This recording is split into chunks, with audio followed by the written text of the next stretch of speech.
Hello students, welcome back to the amazing platform of NCERT वाला। और आपकी Archika ma'am आज स्टार्ट करेंगी lecture number 2 for the same chapter जो हमने स्टार्ट किया है, that is the molecular basis of inheritance. तो आई गेस अभी तक रिवाइज कर लिया होगा बेटा आपने बायोमॉलिक्यूल्स का वो छोटा सा पार्ट जिसके लिए बहुत परेशान होते हो, बट हमें इतना स्ट्रक्चर रिलेटेड बातें नहीं करनी है। जितनी बातें आपको बताई गई है बेटा बस आपको उतना ही याद रखना है। तो थोड़ा सा खुश हो जाओ कि तुम्हें इतना स्ट्रक्चर्स नहीं पढ़ना पड़ेगा। जहां पे भी थोड़ा सा बॉन्ड वगैरह समझना है तो आपको प्यूरिन और पिरिमिडिन का एक जनरल स्ट्रक्चर बताया था कि कौन 2 डब्बे वाला है, कौन 1 डब्बे वाला है, कौन 9 मेंबर्ड है, कौन 6 मेंबर्ड है, वो आपको याद रखना है। ग्लाइकोसिडिक बॉन्ड जब बनता है तो आपको बताया था हमेशा नाइट्रोजन बेस और पेंटोस शुगर के बीच में बनेगा। फॉस्फोरस को जब जुड़ना होता है तो बनता है फॉस्फोएस्टर बॉन्ड। ये जो फॉस्फोएस्टर बॉन्ड और एक जो ग्लाइकोसिडिक बॉन्ड की हम बात करते हैं, एक न्यूक्लियोटाइड के अंदर की बात करते हैं, है ना। जब 2 न्यूक्लियोटाइड को जोड़ना होता है तो कल बताया था ना क्या बनता है, फॉस्फोडाइएस्टर बॉन्ड। ठीक है, चारगाफ रूल्स हमने पढ़े थे, उस पर क्वेश्चंस किए थे कि ए हमेशा पेयर अप करता है टी के साथ, कॉम्प्लीमेंट्री बेस पेयरिंग चलती है। और ये नाम आप सुनते रहोगे, चाहे रेप्लिकेशन अभी पढ़ो चाहे आप ट्रांसक्रिप्शन पढ़ो, you will get to know. ठीक है, आप ये सुनने को मिलेगा कॉम्प्लीमेंट्री बेस पेयरिंग। तो कॉम्प्लीमेंट्री बेस पेयरिंग अपने दिमाग में बैठा लो, क्या होता है, ए हमेशा टी के साथ पेयर करता है विद द 2 हाइड्रोजन बॉन्ड्स, जी सी के साथ पेयर करता है विद द 3 हाइड्रोजन बॉन्ड्स। ठीक है, प्यूरिन का कंसंट्रेशन पिरिमिडिन के इक्विमोलर होता है। बैकबोन कौन बनाता है, sugar phosphate sugar phosphate sugar phosphate sugar phosphate sugar phosphate sugar phosphate. तो सीडी बन गई, बैकबोन किसकी बनी, शुगर फॉस्फेट की। Nitrogen base they are projected inwards. 2 चीजें हैं जो स्टेबिलिटी प्रोवाइड करती हैं, नाइट्रोजन बेस का एक के ऊपर स्टैक होना, ठीक है। दूसरा, हाइड्रोजन बॉन्डिंग्स कन्फर्स और you can say provide the stability to double helical model of DNA. किसने किया था, किसको मिला प्राइज, वॉटसन एंड क्रिक को। ठीक है, चारगाफ जी ने सिर्फ रूल बताया था, वो भी डबल स्ट्रैंडेड डीएनए के लिए, और विल्किन एंड फ्रैंकलिन ने सिर्फ एक्स डिफ्रेक्शन करके एक इमेज ऑब्टेन की थी जिससे उन्होंने ये बताया था कि हमारा डीएनए थोड़ा सा हेलिकल स्ट्रक्चर है। ठीक है, तो हमने कर लिया है थोड़ा सा क्विक रिवीजन। और आज हम क्या पढ़ने वाले हैं कि डीएनए को हम कैसे पैकेज करके रखते हैं inside the nucleus in case of eukaryotes और inside the cytoplasm in case of prokaryotes. ठीक है, तो आज और स्टार्ट करते हैं। तो before taking the DNA packaging what we gonna take is what is central dogma. ठीक है, ये नाम आपने सुना होगा, एनसीईआरटी में है। सेंट्रल डोग्मा ये किसने बताया था बेटा, इसके बारे में बताया था फ्रांसिस क्रिक ने। ठीक है, क्या नाम है, फ्रांसिस क्रिक, लिख लो फटाफट, बाय फ्रांसिस क्रिक। ठीक है, और क्या पता चलता है आपको इसके थ्रू, आपको पता चलता है कि जो इंफॉर्मेशन की फ्लो है वो यूनिडायरेक्शनल फ्लो होती है, यूनिडायरेक्शनल फ्लो ऑफ इंफॉर्मेशन। जैसे कहीं कहीं आप बेटा ड्राइव करते हो तो लिखा रहता है ना 1 way, that means you can only go in that particular direction, चाहे जाने वाला चाहे आने वाला। अगर जाने वाले रास्ते पर तुमने आने वाला रास्ता मतलब तुम्हें आना है तो बेटा चलान देना पड़ जाता है, पड़ता है ना। तो दैट मीन्स आपको एक ही डायरेक्शन में जाना है, तो इंफॉर्मेशन की फ्लो जो होती है वो भी एक ही डायरेक्शन में होनी चाहिए। Now what do you mean by this flow, होता क्या है बेटा, कल ही पढ़ाया था आपको, मतलब इसके पिछले लेक्चर में, कि डीएनए सारे लिविंग ऑर्गेनिज्म का यूनिवर्सल जेनेटिक मटेरियल है। वायरस के बारे में मत सोचना, क्यों, क्योंकि वायरस को हम लिविंग कंसिडर कहाँ करते हैं। ठीक है, तो डीएनए आपको पता है, डीएनए से डीएनए बन सकता है, इस फिनोमिना को क्या कहते हैं, डीएनए जब अपनी कॉपी बनाता है, 11th क्लास से पढ़ा है, उसको हम बोलते हैं बेटा रेप्लिकेशन। क्या बोलते हैं, रेप्लिकेशन।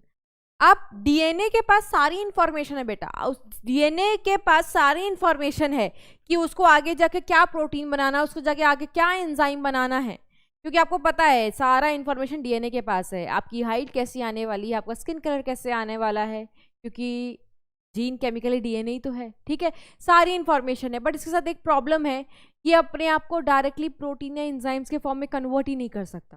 दैट मीन्स ये अपनी इंफॉर्मेशन को आगे कन्वर्ट करता है, ट्रांसफॉर्म करता है। तो क्या करता है, डीएनए अपनी इंफॉर्मेशन जो भी इसके पास XYZ इंफॉर्मेशन है, क्या इसको बनाना है, हाइट वाले प्रोटीन एंजाइम बनानी, क्या बनाना है, वो अपनी इंफॉर्मेशन को आरएनए के पास भेज देता है।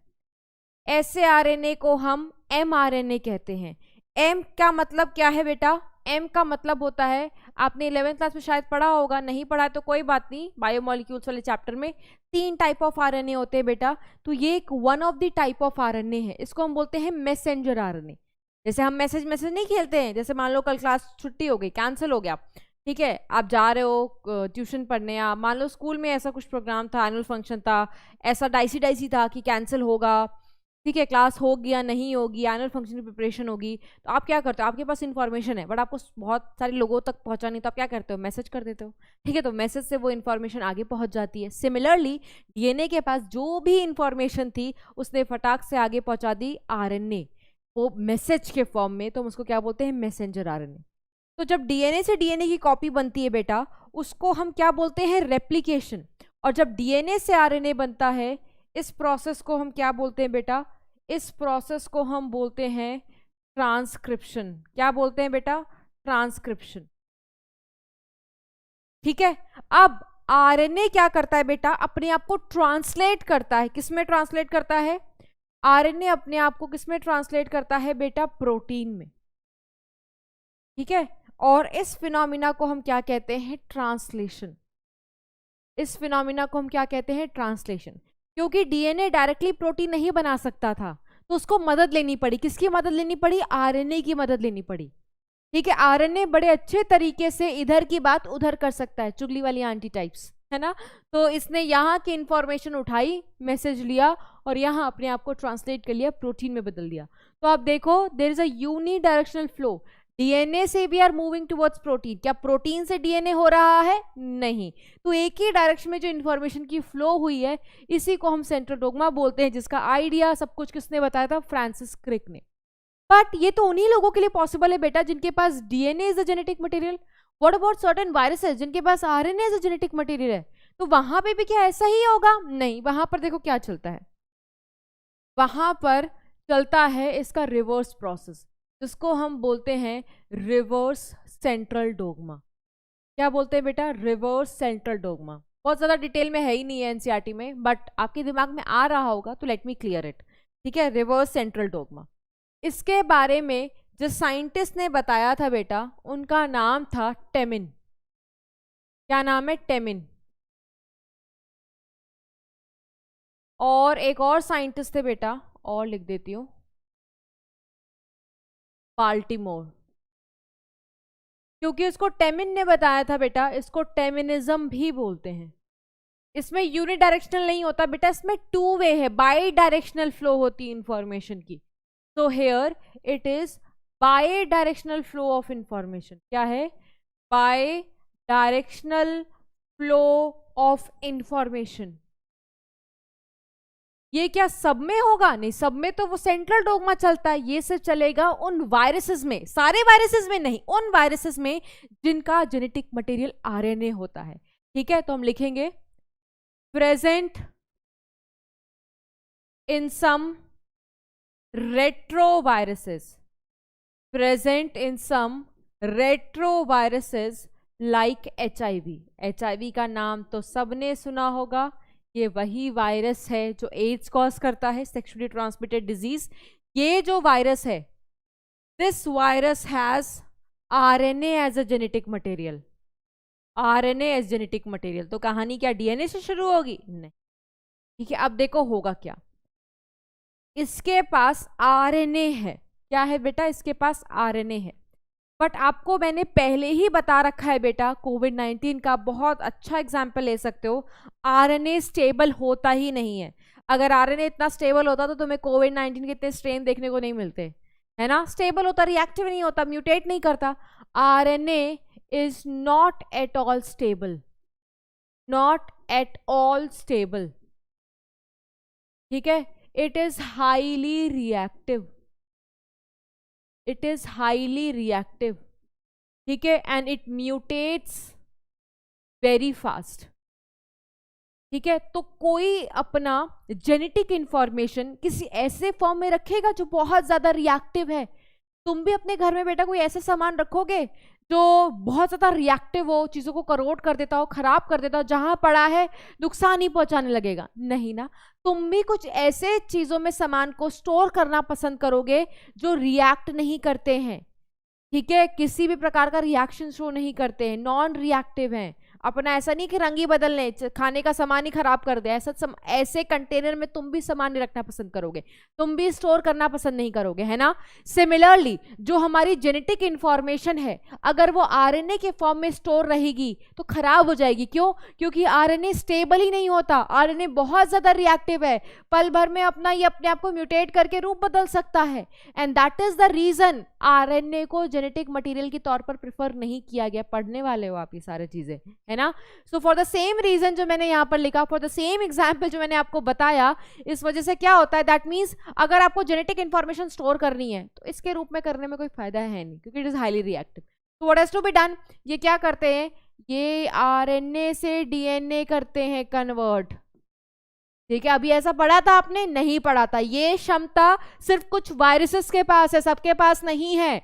और इसलिए है because they have a very important enzyme जिसका नाम है रिवर्स ट्रांसक्रिप्टेज। रिवर्स ट्रांसक्रिप्टेज, ये एंजाइम की मदद से ये आरएनए से डीएनए बना लेते हैं। ठीक है, अगर डीएनए से आरएनए का बनना ट्रांसक्रिप्शन है तो आरएनए से डीएनए का बनना क्या कहलाएगा, ये कहलाएगा रिवर्स ट्रांसक्रिप्शन। क्या कहलाएगा?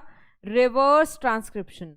और बेटा रिवर्स ट्रांसक्रिप्शन वही हो सकती है जहां पर ये एंजाइम्स हो, जिसके पास भी एंजाइम्स है, फॉर एग्जांपल एचआईवी वायरस के पास एंजाइम्स है, तो ये वाला प्रोसेस वो करा सकते हैं। क्यों कराने की जरूरत पड़ी? क्योंकि वो अपने जेनेटिक इंफॉर्मेशन को आरएनए के फॉर्म में स्टोर करके नहीं रख सकते थे, आरएनए इट इज हाईली म्यूटेटिव, तो उन्होंने आरएनए से डीएनए कन्वर्ट कर लिया। चलो कोई बात नहीं। अब डीएनए के साथ प्रॉब्लम ये है, स्टोर करके उन्होंने रख तो लिया, ठीक है, बट डीएनए के साथ प्रॉब्लम ये है कि डीएनए डायरेक्टली प्रोटीन में कन्वर्ट ही नहीं हो सकता। हो सकता है? नहीं। तो होता क्या है, जब इनको प्रोटीन बनाना होता है तो ये फिर से किसमें कन्वर्ट होते हैं? आरएनए में। ठीक है, तो इस प्रोसेस को आप क्या बोलोगे? ट्रांसक्रिप्शन। ठीक है, अब आरएनए फिर अपने आप को ट्रांसलेट कर देता है ट्रांसलेशन वाले प्रोसेस में जा करके, और क्या बन जाता है? प्रोटीन। क्या बन जाता है बेटा? प्रोटीन। तो आप खुद देख सकते हो यहां पर इस डायरेक्शन में भी इंफॉर्मेशन का फ्लो है, इस डायरेक्शन में भी इंफॉर्मेशन का फ्लो है। That is why we have written bidirectional flow of information. ठीक है, बट ये कुछ वायरसेस में ही होता है। ओके, तो हमने सेंट्रल डोग्मा भी पढ़ लिया, रिवर्स सेंट्रल डोग्मा भी पढ़ लिया। अब आपके दिमाग में अगर ये डाउट आ रहा है कि मैम ट्रांसक्रिप्शन कैसे होगा, कौन सी एंजाइम होगी, ट्रांसलेशन कैसे होगा, कौन सी एंजाइम होगी, रेप्लिकेशन कैसे होगा, कौन सी एंजाइम होगी, तो थोड़ा धीरज रखो, पेशेंस रखो, क्योंकि इस चैप्टर में तुम्हें पढ़ना ही इन 3 प्रोसेस के बारे में। ठीक है, तो वो सब पढ़ाया जाएगा। Okay, next what we gonna do, what we gonna talk about DNA की पैकेजिंग। यार जब हम घूमने जाते हैं बेटा, क्या हम अपने सामान की पैकेजिंग नहीं करनी पड़ती?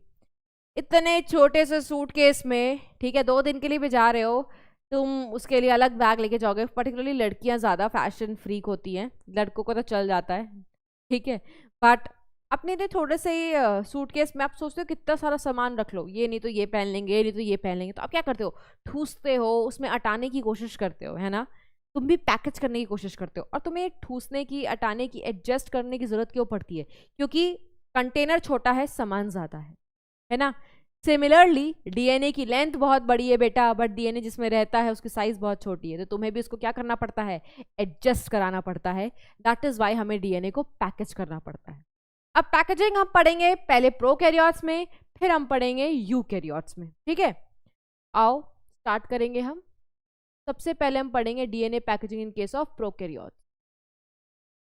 ओके, तो प्रोकैरियोटिक डीएनए क्या न्यूक्लियस में होता है? नहीं। आपने प्रोकैरियोटिक सेल पढ़ा हुआ है बेटा, this is the prokaryotic cell. Prokaryotic cell की साइज बहुत ज्यादा होती है क्या? प्रोकैरियोटिक सेल बैक्टीरिया होते हैं बेटा, बैक्टीरिया तुम्हें दिख पाते हैं? नहीं दिख पाते हैं, ठीक है, because they are very very microscopic. Micrometer में तुमने उसकी लेंथ साइज पढ़ी है क्लास 11th में, है ना। पीपीएलओ सबसे छोटा सा बैक्टीरिया, सबसे स्मॉलेस्ट बैक्टीरिया, तो माइक्रोमीटर की जो इनकी साइज है, ये मिलीमीटर वाला लेंथ कैसे एडजस्ट कर? यस, ठीक है, जैसे प्रोकैरियोटिक सेल की जो साइज है दैट इज वेरी स्मॉल, बहुत छोटे से टाइनी से पार्टिकल हैं ये, ठीक है। बट अगर मैं डीएनए की बात करूं, डीएनए, लेंथ ऑफ डीएनए, एक प्रोकैरियोटिक सेल ले लो ई कोलाई, वो आती है 1.36 मिलीमीटर। जहां साइज इन माइक्रोमीटर्स है, वहां पर डीएनए की लेंथ देखना कितनी है, 1.36 मिलीमीटर। तो क्या करना पड़ेगा, इस 1.36 mm को एक प्रोकैरियोटिक सेल के अंदर एडजस्ट करना पड़ेगा, पैकेज करना पड़ेगा, ठूसना पड़ेगा, है ना। जैसे ये देखो, अब होता क्या है इनके पास बेटा, प्रोकैरियोटिक सेल है। अब आपको पता है एक बैक्टीरियल सेल के पास कोई न्यूक्लियस नहीं होता, होता है क्या, नहीं होता। बैक्टीरियल सेल के पास कोई न्यूक्लियस नहीं होता। इनका जो भी जेनेटिक मटेरियल होता है, यस, ऐसा नहीं है कि न्यूक्लियस नहीं होता जो जेनेटिक मटेरियल नहीं होगा, होता है। बट इनका जो भी जेनेटिक मटेरियल होता है बेटा, ये साइटोप्लाज्म में एक जगह कंडेंस्ड होकर के, पैकेज्ड होकर के पढ़ा रहता है। और उसको हम क्या बोलते हैं, क्लास 11th में पढ़ा होगा, जीनोफोर बोलते हैं या न्यूक्लियोइड बोलते हैं।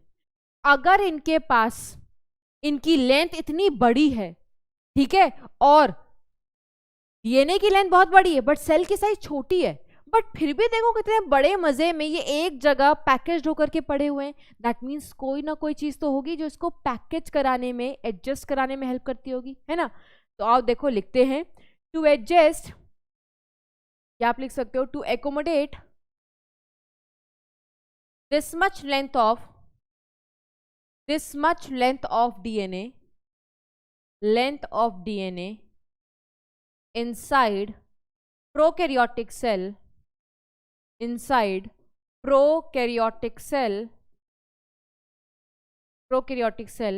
DNA has to be packaged, DNA को पैकेज करना पड़ेगा, DNA has to be packaged, ठीक है। ये तो हमने रीजन देख लिया, why DNA needs to be packaged, ठीक है। अब क्या होता है, पैकेजिंग कराएगा कौन, अगर ये सवाल आ जाए तो packaging is done by a protein, ठीक है, जिसका नाम है non histone basic protein known as polyamines, ठीक है, non histone basic protein this is known as polyamines, yes. अच्छा, एक और चीज बेटा, डीएनए का नेचर कैसा होता है, अगर आपसे कोई पूछे डीएनए का नेचर बताओ, तो जो डीएनए का नेचर होता है ना, द नेचर इज एसिडिक। तो जो इसको पैकेज करेंगे ना, वो ऑपोजिट नेचर के होने चाहिए, तभी तो होल्ड करके पैकेज करके रख पाएंगे, ऑपोजिट थिंग्स अट्रैक्ट, ठीक है। तो डीएनए का नेचर एसिडिक है, तो याद रखोगे। हिस्टोन का नेचर कैसा होता है, नॉन हिस्टोन प्रोटीन, जो उसको पैकेज करने में हेल्प कर रहे हैं, एडजस्ट करने में एक छोटी सी जगह में हेल्प कर रहे हैं, उसका नेचर क्या है, बेसिक। दूसरी चीज, ये नेगेटिवली चार्ज्ड होते हैं। ये क्या होते हैं बेटा, negatively charged.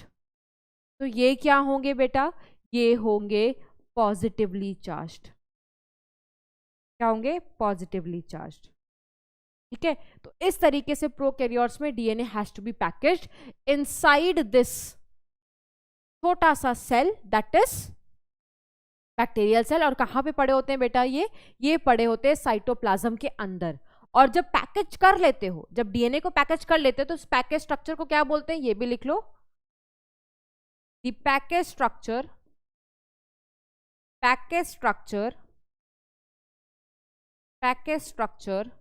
is known as nucleoid,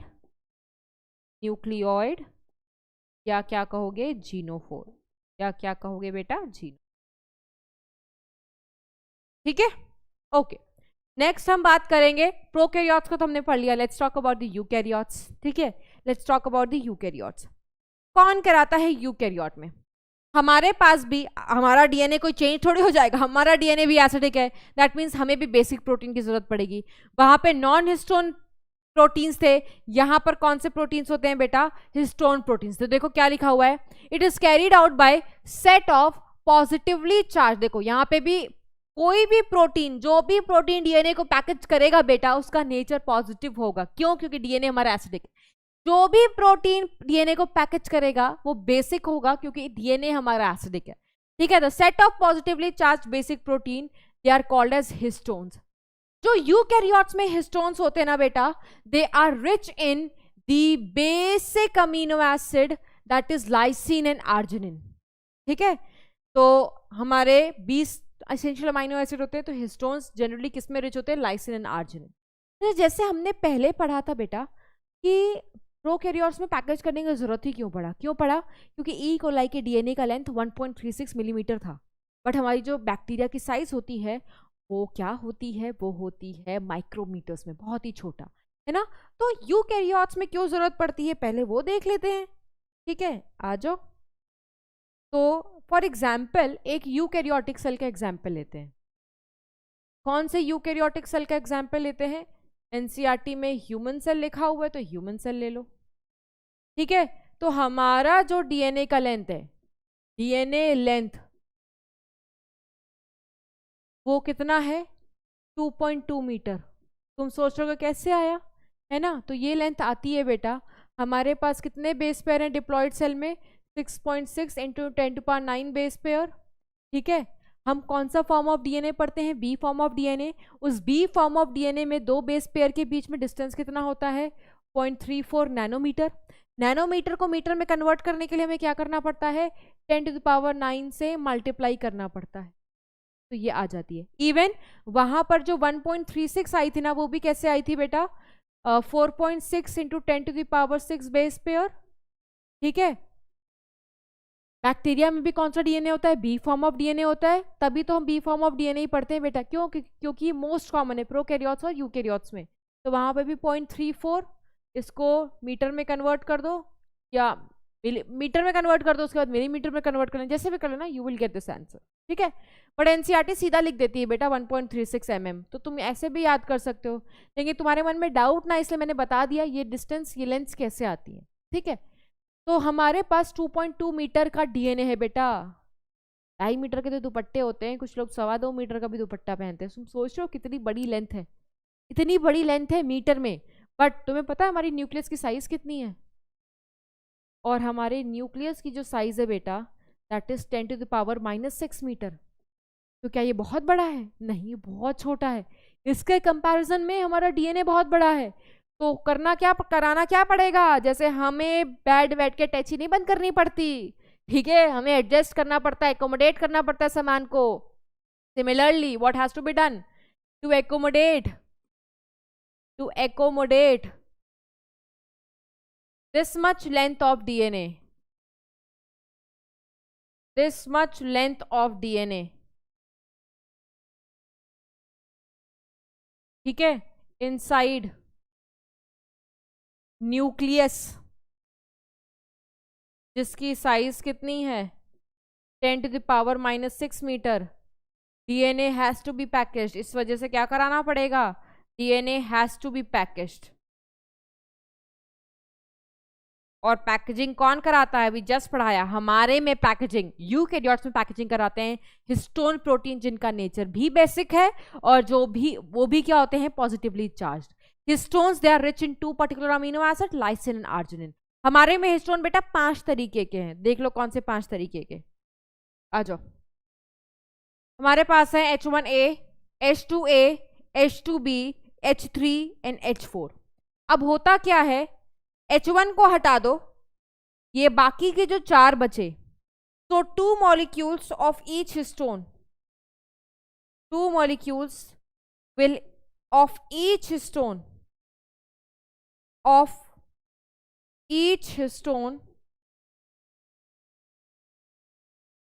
form histone octamer।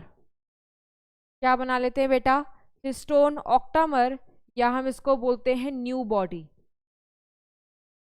That means H2A के कितने मॉलिक्यूल्स? 2, H2B के भी 2, H3 के भी 2, H4 के भी 2, तो टोटल कितने हो गए? 8 मॉलिक्यूल्स। ये 8 के 8 मॉलिक्यूल्स आपस में जुड़ जाते हैं, तभी वर्ड क्या हो रहा है? ऑक्टामर। ये सारे किसके मॉलिक्यूल्स हैं? हिस्टोन के, तो हम इसको बोलते हैं हिस्टोन ऑक्टामर। और एक बॉल जैसा बना लेते हैं, अब बॉल है बेटा, बचपन में लट्टू तो नचाया ही होगा, एक छोटी सी बॉल टाइप का होता था कोनिकल शेप का, उसमें लपेट देते थे थ्रेड और फेंक देते थे, नाचता रहता था लट्टू, है ना। सिमिलरली जैसे उसमें लट्टू के ऊपर तुम थ्रेड्स को रैप करते थे, यहाँ पर भी क्या करना है, इस हिस्टोन ऑक्टोमर के ऊपर डीएनए को रैप करना है। ये रैपिंग वगैरह क्यों हो रही है, बिकॉज डीएनए को हमें पैकेज करना पड़ेगा, डीएनए की लेंथ बहुत बड़ी है ना, तो घुमा घुमा करके उसको पैकेज कर रहे हैं सो दैट वो न्यूक्लियस के अंदर आ सके, है ना। देखो मैं आपको दिखा भी देती हूँ, ये देखो, ये देखो, ये एनसीईआरटी का डायग्राम है, this is the NCERT diagram. ये जो ग्रीन कलर का स्ट्रक्चर है, बॉल है ये क्या है बेटा, ये जो ग्रीन कलर का स्ट्रक्चर आपको अंदर दिखाई दे रहा है, ये है हिस्टोन ऑक्टामर, ठीक है। इस ऑक्टामर में क्या है, इस बॉल के अंदर क्या है, H2A के 2 मॉलिक्यूल्स, H2B के 2 मॉलिक्यूल्स, H3 के 2 मॉलिक्यूल्स, H4 के 2 मॉलिक्यूल्स। तो देखो 1 2 3 4 5 6 7 8 ऑक्टामर बन गया ना। तो ये बॉल को हम बोलते हैं हिस्टोन ऑक्टामर। इस ऑक्टामर में H1 पार्टिसिपेट नहीं करता, H1 बाहर रहता है, ठीक है। इसीलिए आप देखो इसके अंदर आपको H1 नहीं दिखाई दे रहा है, ठीक है। अब ये जो बॉल बन गई है उसके ऊपर देखो एक धागा लपेटा हुआ है, धागे को रैप कराया हुआ है। तो ये धागा क्या है, दिस धागा is nothing but a DNA. कैसा डीएनए, एक नेगेटिवली चार्ज डीएनए। कैसा डीएनए बेटा, ये एक नेगेटिवली चार्ज डीएनए। और हमारे हिस्टोन्स कैसे होते हैं, पॉजिटिव चार्ज वाले। तो ऑपोजिट चीजें अट्रैक्ट करती हैं, है ना, तो नेगेटिव चीज रैप हो जाती है पॉजिटिव चीज के ऊपर। अब होता क्या है बेटा, ये जो रैपिंग हुई है, जब बॉल के ऊपर धागा आपने लपेट दिया तो बॉल भी है धागा भी है, बन गया package structure. This is how packaging is done in case of eukaryotes. तो अब ये जो स्ट्रक्चर है वो क्या कहलाता है बेटा, this structure is called as nucleosome, ठीक है। जैसे बैक्टीरिया में जो पैकेज स्ट्रक्चर था बेटा, उसका हमने क्या नाम दिया था, न्यूक्लियोइड या जीनोफोर। यूकैरियोट्स में ये जो पैकेजिंग हमने कराई, थोड़े से डीएनए को लपेट दिया एक हिस्टोन ऑक्टामर के ऊपर, तो जो चीज बन के आई उसको हम क्या बोलते हैं, न्यूक्लियोसोम। आप देख सकते हो यहां पर लिखा हुआ है, जब negatively charge DNA is wrapped around the positively charge histone octamer, it forms what, it forms nucleosome. क्या बन जाता है, न्यूक्लियोसोम। तो क्या एक न्यूक्लियोसोम से काम चल जाएगा, सिर्फ एक न्यूक्लियोसोम से काम चल जाएगा? सोचो सोचो, आप सोचो कि आपने एक न्यूक्लियोसोम है, न्यूक्लियोसोम है ही क्या बेटा, एक बॉल के ऊपर थोड़ा सा धागा लपेटा हुआ है डीएनए का। तो क्या एक न्यूक्लियोसोम बनाने से पूरा का पूरा 2.2 मीटर ऑफ डीएनए रैप हो जाएगा क्या, रैप हो जाएगा क्या, सोचो। नहीं बच्चे, नहीं होगा रैप, ठीक है। एक न्यूक्लियोसोम में ये जो डीएनए पूरा थोड़ी रैप हो सकता है, ठीक है। इसके पास कितने बेस पेयर हैं, ये जो डीएनए यहाँ पर रैप हुआ है ना, इसके पास 200 base pair of DNA gets wrapped around a histone octamer to form a nucleosome. तो क्या हमारे पास सिर्फ इतना ही है बेस पेयर्स? नहीं, आप सोचो हमने बिलियंस बेस पेयर पढ़े हैं, 6.6 to 10⁹ base pair. That means ऐसे ऐसे और भी स्ट्रक्चर्स बनते हैं, सिर्फ एक न्यूक्लियोसोम नहीं बनता बेटा, मल्टीपल न्यूक्लियोसोम्स आर फॉर्म्ड और उनके ऊपर डीएनए इस तरीके से घूम घूम के पैकेज होता चला जाता है, ठीक है। तो आपको मैं दिखाती हूँ बेटा, ये देखो, ये एनसीईआरटी फिगर नहीं है, बस मैंने ये इसलिए जोड़ा हुआ है सो दैट मैं आपको पैकेजिंग एक्सप्लेन कर सकूं कि पैकेजिंग कैसे होती है हमारे में। आपको पता है हमारा डीएनए बहुत लंबा है, तो ये देखो, ये है डीएनए। इस डीएनए की लेंथ कितनी होती है बेटा, 2.2 मीटर, ठीक है। चौड़ाई कितनी है, डायमीटर देखो 2 नैनोमीटर। अब ये जो इतना बड़ा डीएनए है, हमें एकदम छोटा सा कंडेंस फॉर्म में ला करके रखना है, किसके अंदर, न्यूक्लियस के अंदर। क्यों करना पड़ रहा है, क्योंकि न्यूक्लियस की साइज बहुत छोटी है, बहुत बहुत बहुत छोटी है, ठीक है। तो देखो क्या करना पड़ रहा है, ये सबसे पहले क्या होता है, ये डीएनए, ये जो डीएनए ब्लू कलर का इसमें दिखाया हुआ है, ये देखो, ये डीएनए धीरे धीरे रैप हो रहा है किसके ऊपर, एक रेड कलर का बॉल है। तो वो रेड कलर की बॉल क्या है बेटा, हिस्टोन ऑक्टामर। और उस हिस्टोन ऑक्टामर के ऊपर ये ब्लू कलर का DNA you can see that is getting wrapped. ठीक है, तो यहाँ देखो कितने सारे न्यूक्लियोसोम बने हुए हैं, 1 2 3 4 5 6 7 8 9 10, दिख भी नहीं रहे, बहुत सारे एक के पीछे एक, एक के पीछे एक, एक के पीछे एक लगा हुआ है। तुम काउंट नहीं कर सकते बेटा, ये न्यूक्लियोसोम डिपेंड करेगा यूकैरियोटिक ऑर्गेनिज्म कौन सा है। अगर यूकैरियोटिक ऑर्गेनिज्म बदल गया तो नंबर ऑफ न्यूक्लियोसोम्स भी बदल जाएंगे। क्यों? क्योंकि बेटा तुम्हारे पास कितना मीटर ऑफ धागा है, ठीक है, अगर किसी के पास 1 मीटर धागा है तो कम बॉल लगेगी ना लपेटने में, और किसी के पास 10 मीटर ज्यादा है, ज्यादा बॉल लगेगी लपेटने में। समझ रहे हो? सिमिलरली तो डिपेंड करेगा किसका कितना लंबा डीएनए है, उस प्रकार से न्यूक्लियोसोम्स के नंबर कैन वेरी। ठीक है, तो आप देखो सबसे पहले क्या हुआ, डीएनए ने अपने आप को हिस्टोन ऑक्टोमर के ऊपर रैप करके क्या बनाया, न्यूक्लियोसोम। अब आप देखो कितने सारे न्यूक्लियोसोम है ना, 1 2 3 4 5 6, बहुत सारे होंगे। तो इन सारे न्यूक्लियोसोम्स को कोई जोड़ भी रहा है, कौन जोड़ रहा है, ये देखो यहाँ लिखा हुआ है लिंकर डीएनए। ठीक है, तो हमने H1 का कहीं रोल नहीं पढ़ा था ना, H1 डीएनए बेटा यही प्रेजेंट होता है। तो H1 डीएनए H1 जो हिस्टोन है ना, वो इस डीएनए को पैकेज करने में हेल्प करता है। वो ऑक्टामर का पार्ट नहीं होता, वो दो न्यूक्लियोसोम के बीच में मिलता है, लिंकर। ठीक है, linker, it act as linker. अब देखो क्या हो रहा है, न्यूक्लियोसोम के बाद आप देखो चीजें और पास पास कंडेंस हो रही है। पैकेजिंग का दूसरा नाम क्या है, कंडेंसेशन। तो आप देखो और पास पास हो रहे हैं, ठीक है, और कंडेंस, डेंसिटी देखो बढ़ती चली जा रही है। ठीक है, तो न्यूक्लियोसोम बना। न्यूक्लियोसोम के बाद बेटा एक स्ट्रक्चर आता है, उसको हम बोलते हैं सोलेनाइड, तो सिलेबस में नहीं है। सोलेनाइड के बाद और कॉइलिंग होती है बेटा, ठीक है, सुपर सोलेनॉइड बनता है, और कॉइलिंग होती है, देखो और मोटे हो गए, और कॉइलिंग होती है तो क्या बन जाता है बेटा, क्रोमोसोम। आप देख सकते हो कि एक डीएनए अल्टीमेटली किसका रूप लेता है, क्रोमोसोम का। तो कैसे लिया, हमने डीएनए को पैकेज कराया, पैकेज करा करा के, कंडेंस करा करा के क्रोमोसोम बनाया। अब तुम क्रोमोसोम से ज्यादा कंडेंसेशन नहीं करा सकते, क्रोमोसोम लास्ट स्टेज होती है कंडेंसेशन की। ठीक है, chromosome is the last stage. तुम सोचो और करा लेते हैं, मैं मजा आ रहा है, नहीं करा सकते, this is the last stage. तो आप देखो कंडेंस कराने से फायदा क्या हुआ, जो 2.2 मीटर लेंथ थी वो देखो कितनी छोटी हो गई है, पहले कितनी बड़ी थी, कितनी छोटी हो गई है। कंडेंस करा दिया, दबा दिया है, तो उससे हुआ क्या है, पहले डायमीटर देखो कितना कम था, 2 नैनोमीटर, बट अब डायमीटर देखना कितना है, 1400 नैनोमीटर। ठीक है, कंडेंस करा करा के तुमने ये कर लिया। अब इसको तुम बड़े आसानी से न्यूक्लियस के अंदर एडजस्ट करा सकते। क्लियर है, सबको समझ में आ गया? यस, ओके, ठीक है। अब बेटा एक और चीज, आपने 11th क्लास में पढ़ा होगा कि जो हमारा न्यूक्लियस है, ठीक है, हमारे न्यूक्लियस के अंदर डीएनए जो प्रेजेंट होता है वो पूरा ऐसा खुला टाइप नहीं प्रेजेंट होता है, that is present in some sort of condensed form, और उसको हम क्या बोलते हैं बेटा, क्रोमैटिन बोलते हैं। क्या बोलते हैं, क्रोमैटिन। ऐसा नहीं है कि क्रोमोसोम के फॉर्म में प्रेजेंट होता है, क्रोमोसोम के फॉर्म में तभी दिखाई देगा जब एक सेल को ही डिवाइड कर रहा होता है, 11th क्लास में पढ़ा होगा। अगर क्रोमोसोम आपको सेल के अंदर दिखाई दे रहा है, दैट मीन्स वो सेल डिवीजन वाले फेस में, अदरवाइज नहीं। तो डीएनए किस रूप में मिलता है बेटा, क्रोमैटिन के रूप में मिलता है। ठीक है, अब क्या होता है बेटा, कहीं कहीं पर क्रोमैटिन डार्क अपीयर होते हैं, कहीं कहीं पर लाइट अपीयर होते हैं। ऐसा क्यों है, ऐसा इसलिए होता है बेटा, क्रोमैटिन है क्या, डीएनए का ही तो धागा है डीएनए का ही तो धागा है ना। अब जैसे बेटा तुम्हारे पास एक धागा है, तुमने धागे पर कहीं कहीं पर गांठ मार दी है, व्हाइट कलर का धागा है तुम्हारे पास, और तुमने उस धागे पर कहीं कहीं पर गांठ बांध दी है।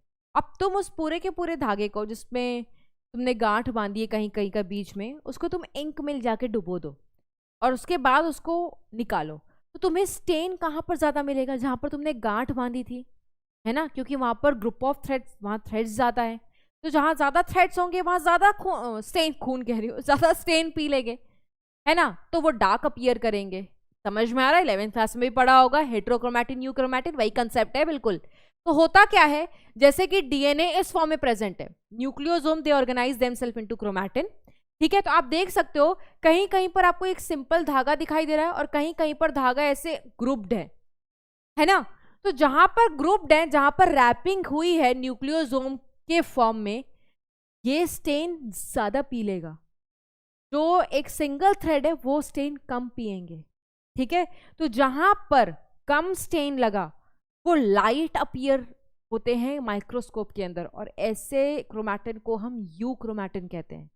जहां पर ज्यादा डीएनए पड़ा हुआ है, गुच्छे में पड़ा हुआ है बेटा, वो डार्क अपीयर होते हैं, और ऐसे क्रोमैटिन को हम हेट्रोक्रोमैटिन बोलते हैं। फिर से 11th आ गई ना? यस, ठीक है। और एक चीज देखो, और मैंने डायग्राम ऐड किया, ये देखो, इसमें तुम्हें प्रॉपर देखो 1 2 3 4 और 4 पीछे भी हैं, 1 2 3 4, देखो प्रॉपर आपको 8 मॉलिक्यूल दिखाई दे रहे हैं, तभी हम इसको ऑक्टेमर कह रहे हैं, ठीक है। इसमें आपको कहीं H1 नहीं दिखाई दे रहा होगा। H1 कहाँ प्रेजेंट होता है? लिंकर में। आप ये देखो, एक न्यूक्लियोसोम दूसरा nucleosome, they are linked with the help of linker DNA, ठीक है। अगर आपसे पूछा जाए बेटा एक न्यूक्लियोसोम के ऊपर कितना, मतलब एक न्यूक्लियोसोम में कितने बेस पेयर ऑफ डीएनए है, तो 200। यहाँ 146 लिखा हुआ है बेटा, बट आप अलग अलग बुक्स पढ़ोगे तो अलग अलग होता है, ठीक है। आपको एनसीईआरटी माननी है, और उसमें क्या लिखा हुआ है जो हमने अभी यहाँ पर लिखा था 200, ठीक है। इसमें ये वाला डीएनए भी और जो लिंकर डीएनए है वो मिला जुला करके 200 बेस पेयर। आपको जब भी कैलकुलेट करना पड़ेगा ना बेटा, क्वेश्चन जब भी दिया जाएगा, मैं करवाऊंगी, तो आपको 200 बेस पेयर ही लेकर के चलना है न्यूक्लियोसोम के लिए, ठीक है। Number of base pair present in nucleosome that is 200, 1 nucleosome की बात कर रहे हैं। क्लियर हो गया? ठीक है, तो हमने पैकेजिंग पढ़ ली। अब मैं आपको थोड़ा सा यूक्रोमैटिन हेट्रोक्रोमैटिन का लिखवा देती हूँ। Okay, so we will see the 2 types of chromatin, ठीक है, we will see the 2 types of chromatin, yes। आओ देख लो पहले NCERT। The beads on string structure in chromatin is packaged to form a chromatin fibers। ये beads on string word किसके लिए किया गया है बेटा? ये beads on string word nucleosome के लिए इस्तेमाल किया गया है। क्यों? क्योंकि जैसे मोतियां नहीं पिरोए होते धागे में, ठीक है, तो स्ट्रिंग धागा हो गया और उसमें मोतियां होती हैं जो बीड्स हम बोलते हैं ना, तो हो क्या रहा है, लिंकर डीएनए है बीच बीच में, है ना, और बॉल्स के ऊपर डीएनए रैप्ड है जो न्यूक्लियोसोम बोल रहे हैं। तो आप ये देखो, ये क्या है, दे appear like this, they appear like beads on string, ठीक है। तो बीड्स ऑन स्ट्रिंग वर्ड किसके लिए किया गया एनसीईआरटी में यूज? न्यूक्लियोसोम के लिए, ठीक है। जो क्रोमैटिन इज डीएनए का फाइबर बेटा, is packaged to form a chromatin fibers that are further coiled। मैंने आपको दिखाया था न्यूक्लियोसोम थे, न्यूक्लियोसोम के बाद फर्दर कॉइलिंग हुई थी, ठीक है, और अल्टीमेटली क्या बना था? क्रोमोसोम बना था। These are further coiled and condensed at metaphase stage। उसको हम क्या बोलते हैं? Last stage of condensation, that is chromosome, ठीक है। तो लास्ट स्टेज जाकर के बनता है क्रोमोसोम। बट क्रोमोसोम आपको सिर्फ कब दिखाई देगा? सेल डिवीजन वाले फेज में, और वो भी कौन से फेज में? मेटाफेज वाले फेज में, ठीक है। The packaging of chromatin at higher levels, ये जो हमने पढ़ा है ना बेटा, ये तो एकदम आप उस लेवल पर पढ़ रहे हो, बट अगर हम हायर लेवल्स की बात करें, जहां पर हम जीन एक्सप्रेशन के रेगुलेशन की बात करते हैं, तो वहां के लिए अलग प्रकार की प्रोटीन्स प्रेजेंट होती है, जिसको हम क्या बोलते हैं? NHC, that is non histone chromosomal protein complex. अच्छा, ये वो नहीं है बेटा जो तुमने प्रोकैरियोट्स में पढ़ा था, तुमने प्रोकैरियोट्स में भी नॉन हिस्टोन पढ़ा है, बट ऐसा नहीं है ये वाला नॉन हिस्टोन यूकैरियोट वाला और प्रोकैरियोट वाला सेम है, अलग है, ठीक है। उसके बाद in a typical nucleus some region of chromatin are loosely packed, कहीं कहीं पर धागा लूजली पैक्ड है, कंडेंस नहीं है। वो जो धागा होगा फिर क्रोमैटिन का, वो स्टेन भी कम लेगा, माइक्रोस्कोप में लाइट अपीयर होगा, और ऐसे पार्ट को हम क्या कहते हैं? यूक्रोमैटिन, ठीक है। The chromatin that is more densely packed, जो पास है, जो डीएनए के फाइबर ज्यादा पास है, ज्यादा कंडेंस्ड है, जब स्टेन लगाओगे, स्टेन करोगे इनको, तो ज्यादा स्टेन पी लेंगे तो डार्क अपीयर होंगे, ठीक है। तो उनको हम क्या बोलते हैं? हेट्रोक्रोमैटिन। जो यूक्रोमैटिन होता है ना बेटा, उसको कहा जाता है वो ट्रांसक्रिप्टली एक्टिव है, दैट मीन्स वो ट्रांसक्रिप्शन कर सकता है, दैट मीन्स ऐसा डीएनए का फाइबर, यूक्रोमैटिन ऐसा डीएनए का फाइबर है जो अपने आप को आरएनए में कन्वर्ट कर सकता है, दैट इज वाई इसको ट्रांसक्रिप्टली एक्टिव कह रहे हैं। हेट्रोक्रोमैटिन क्या होता है बेटा? ये इनएक्टिव है, दैट मीन्स ये अपने आप को ये ऐसा डीएनए का फाइबर है, ऐसा डीएनए का धागा है जो अपने आप को आरएनए में कन्वर्ट नहीं कर सकता, इसलिए इसको इनएक्टिव कह रहे हैं और इसलिए इसको एक्टिव कह रहे हैं। तो जेनेटिकली ये बढ़िया है ना, it is genetically active, this is inactive, ठीक है। तो यही बात है, इसको एनसीईआरटी में हमने पढ़ लिया है, अपने नोट्स में कैसे लिखना है ऐसे लिखना है। तो the chromatin is differentiated into 2 regions, और 2 टाइप्स किस बेसिस पे बने हैं? On the basis of staining behaviour, कौन किस तरीके से स्टेन हो रहा है। अगर लाइट हो रहा होगा तो यूक्रोमैटिन, डार्क हो रहा होगा तो हेट्रोक्रोमैटिन। देखो लिखा हुआ है हेट्रोक्रोमैटिन और यूक्रोमैटिन। हेट्रोक्रोमैटिन डार्क वाला है, यूक्रोमैटिन लाइट वाला है। हेट्रोक्रोमैटिन डेंसली पैक्ड है, यूक्रोमैटिन लूजली पैक्ड है। हेट्रोक्रोमैटिन इनएक्टिव है, ये एक्टिव है। ठीक है, उसके बाद हम क्या पढ़ेंगे बेटा, ये सब तो हमने पढ़ लिया, हमने इंट्रोडक्टरी सेक्शन खत्म कर लिया। ठीक है, हमने सेंट्रल डोग्मा पढ़ लिया, हमने ये पढ़ लिया डीएनए को पैकेज कैसे करना है। बट हमें कैसे पता चला, ये जो मैम तुम्हें बता रही हैं that DNA is the universal genetic material, ma'am को कैसे पता चला? मैम ने एक्सपेरिमेंट किए थे? नहीं, एक्सपेरिमेंट तो साइंटिस्ट लोग करके गए बेटा, खोज की गई थी। ठीक है, जैसे तुमने बहुत सारे इसकी खोज की गई, तो जेनेटिक मटेरियल की भी खोज की गई थी। तो अगला टॉपिक होने वाला है search for the genetic material. ठीक है, अगला टॉपिक क्या होने वाला है बेटा? Search for the genetic material. आओ देखो एनसीईआरटी में देखो क्या लिखा हुआ है। Even though the discovery of nuclein by Miescher and the proposition for the principles of inheritance by Mendel were almost at the same time, दोनों का सेम टाइम पर था। मेंडल जी ने जो बात कही थी और फ्रेडरिक मिशन ने जब डिस्कवरी की थी न्यूक्लियन की। बट प्रॉब्लम क्या थी? That the DNA act as genetic material took longer to be discovered. ये बताने में बड़ा लग गया टाइम। ठीक है, ये तो पता चल गया न्यूक्लियन है, ये पता चल गया इनहेरिटेंस होती है, मेंडल जी ने सब कुछ बता दिया था। But DNA as a genetic material होता है, ये बताने में बेटा बहुत ज्यादा टाइम लग गया। ठीक है, एंड उसको प्रूव करने में भी बहुत टाइम लगा। 1926 में बेटा the quest to determine the mechanism for genetic inheritance, ये मैंने आपको बताया हुआ है। 1926 में जो क्वेस्ट थी, जो चाहत थी, जो इच्छा थी, जो क्यूरियोसिटी थी इनहेरिटेंस का पैटर्न जानने के लिए, that has reached the molecular level. तभी तो ये चैप्टर पढ़ रहे हो आप।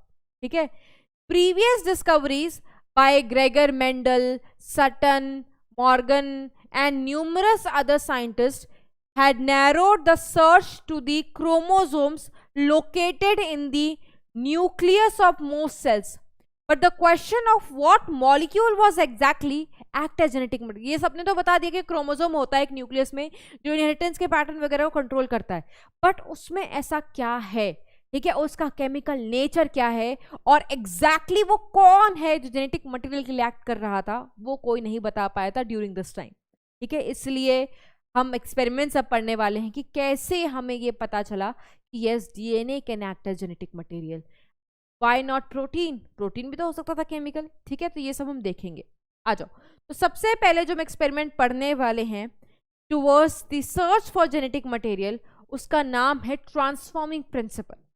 ये जो एक्सपेरिमेंट था, this was performed by the Griffith in the year 1928।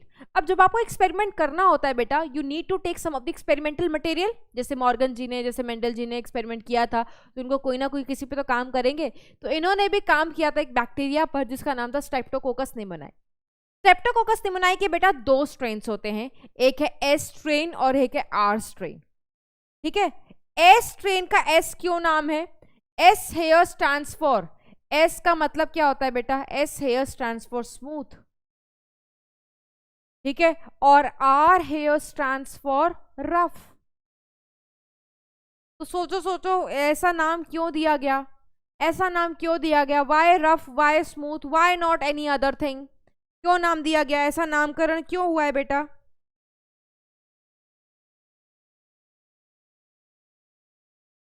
सोचो भाई, सोचोगे तभी तो आएगा। ठीक है, गैस ही तो करना है। आई गेस बहुत सारे बच्चों ने गैस कर लिया होगा, है ना? नहीं किया तो कोई नहीं, मैं बता देती हूँ। एस स्ट्रेन इसलिए नाम से पता चल रहा होगा बेटा, जब इनकी कॉलोनीज बनाते हैं ना कल्चर प्लेट में, तो they produce smooth colonies in culture plate. Smooth colonies in culture plate. ऐसा क्यों? Since they have a mucopolysaccharide layer, एक चिपचिपी सी लेयर है म्यूकोपॉलीसैकेराइड की, जिसकी वजह से जब इनकी कॉलोनीज बन करके आती हैं कल्चर प्लेट पे तो वो स्मूथ होती हैं। और उस म्यूकोपॉलीसैकेराइड की लेयर को हम क्या बोलते हैं बेटा? ग्लाइकोकैलिक्स। क्या बोलते हैं? ग्लाइकोकैलिक्स। फॉर एग्जाम्पल, अगर ये एस स्ट्रेन वाला बैक्टीरिया है तो ये एस स्ट्रेन की क्या है? Cell wall. ठीक है, और इस सेल वॉल के सराउंडिंग में क्या प्रेजेंट है? इस सेल वॉल के सराउंडिंग में एक वही चिपचिपी म्यूकोपॉलीसेकेराइड की लेयर, दैट इज ग्लाइकोकैलिक्स। बेटा ग्लाइकोकैलिक्स 11th क्लास में पढ़ा होगा, हर बैक्टीरिया का फीचर नहीं होता है, बट जिसका फीचर होगा उसकी कॉलोनी स्मूथ बन करके आती है, और ऐसे बैक्टीरिया को हम स्मूथ स्ट्रेन वाला बैक्टीरिया एस स्ट्रेन बैक्टीरिया कहते हैं। तो ग्रिफिथ ने एक इस सॉर्ट ऑफ बैक्टीरिया के साथ काम किया था जस्ट टू प्रूव कि जेनेटिक मटेरियल कौन है, कौन एक्ट कर सकता है। ठीक है, और इसमें भी बड़े सारे वैरायटी स्ट्रेन्स होते हैं बेटा, तो इन्होंने किसके साथ काम किया था? थर्ड टाइप के साथ, एस थर्ड टाइप। ठीक है, आर स्ट्रेन की तरफ आते हैं, तो इसको रफ क्यों बोलते हैं? Because they produce rough colonies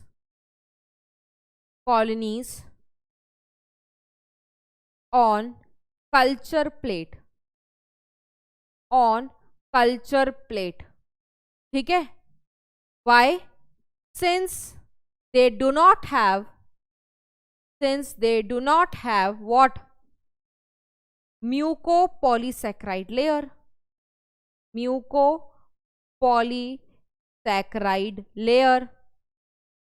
that means यहां पर क्या है बेटा? यहां पर ग्लाइकोकैलिक्स नहीं है, ग्लाइकोकैलिक्स यहां पर एब्सेंट है।